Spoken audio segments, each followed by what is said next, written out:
Hello mga karelasyon, ladies and gentlemen. Derechahang tanong, mahilig ba kayong kumain? Alam nyo na siguro kung ano ang tinutukoy ko, di ba?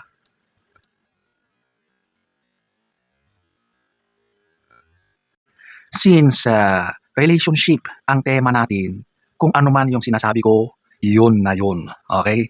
So ladies and gentlemen, kung mahilig ka sa ganito, meron kang mga dapat malaman at meron ding mga babala na mahalagang malaman mo.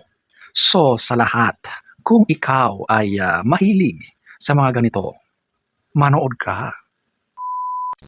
So konting disclaimer or note, since ang tema natin ngayon ay medyo sensitibo, pinapaalalahanan ko yung mga hindi nagugustuhan ang mga ganitong usapin na scroll up na agad, okay?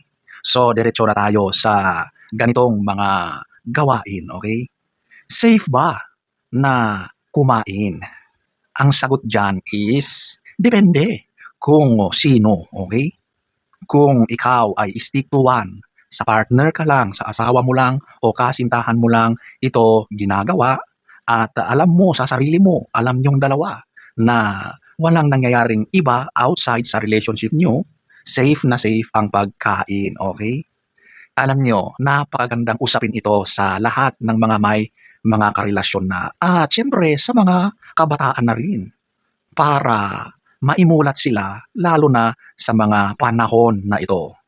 Alam nyo mga karelasyon, tumataas na kasi ang bilang ng mga kababayan natin na nagkakaroon ng mga sakit na nakakahawa. Ano ba ang mga hindi kagandahang nangyayari sa mga mahilig kumain?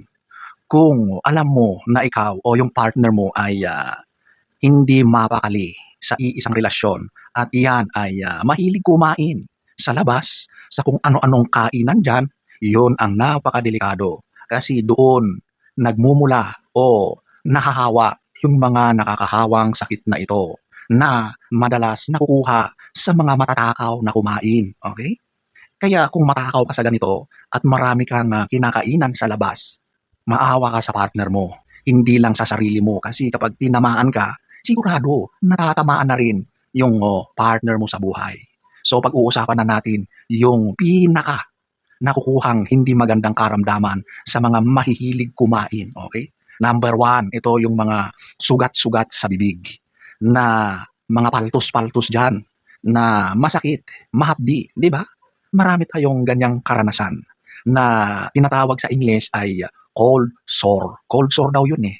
Pero kung titignan mo, ang tunay na salarin ay isang virus, which is herpes, okay? Dalawa lang yan eh, yung herpes 1 o yung 2. Yung 1, yun yung simpleng mga paltos o yung mga sugat-sugat sa loob ng bibig, sa labi, sa dila, na nangyayari yan minsan kapag bumababa ang resistensya ng katawan mo. Nawawala din naman yan 1 linggo, 2 linggo.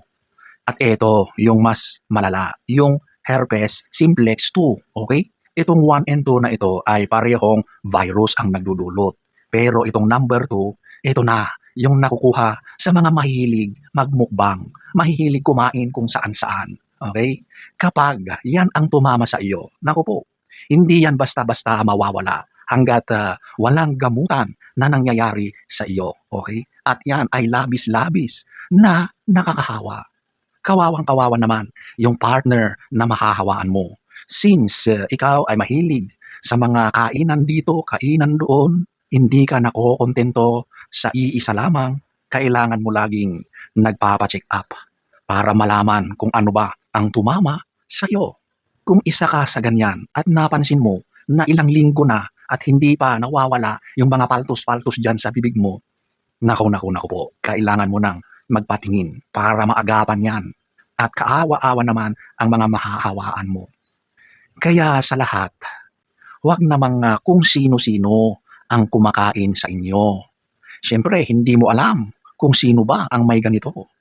Hindi ko rin nilalahat, pero meron talagang mga tao na sunggab lang ng sunggab, kain lang ng kain. Walang mga sense ng pag-iingat sa mga ganyan. Alam mo, sa mga mahihilig kumain, Nangyayari yan dahil sa mga fluids na nandoon sa mga kinakain mo. Yung laway, yung mga nandoon mismo, yung nakahain sa kinakain mo, nandoon yung virus, okay? Isang babala, isang aral sa ating lahat na sana mag-iingat tayo, lalo na kapag meron na tayong karelasyon. Stick to one na lang tayo. Huwag tayong masyadong maging matakaw. Kasi kapag hindi mo nakontrol yung katakawan mo sa pagkain na yan, sigurado na darating yung araw na mangyayari sa iyo yan dahil sa iyong katakawan sa pagkain. Dito pa naman ngayon sa Pilipinas ay isa tayo sa may pinakamabilis na pagdami ng mga ganitong nakakahawang sakit. Ganyan na kabilis ang mga sakit na yan dahil na rin sa influence ng internet, ng social media at kawalang kontrol sa sarili. Okay? Kaya mga karelasyon, kailangan nating magpigil, okay? Kailangan nating kontrolin ang sarili natin sa mga kinakain natin. Hindi porket ibinibigay sa iyo libre ay dakot ka na lang diyan ng dakot. Sakmal ng sakmal, subo ng subo. 'Di ba? Hindi pwedeng gano'n, okay? Kung may karelasyon ka na, doon ka na. Huwag ka nang maghanap sa iba. So, ladies and gentlemen, kung ikaw ay mahilig sa mga kainan at kumain, mahilig sa mga sari-saring putahe, at ikaw ay sadyang matakaw, nako, kailangan mo ring mag-ingat, okay? Kung hindi ka mapigilan, mag-ingat ka at dapat sinisiguro mo na ang katawan mo ay malakas at kayang labanan ang mga ganyan. Or else, ikaw ay magiging salot sa lipunan. Siyempre, ikaw ay nakakahawang nilalang.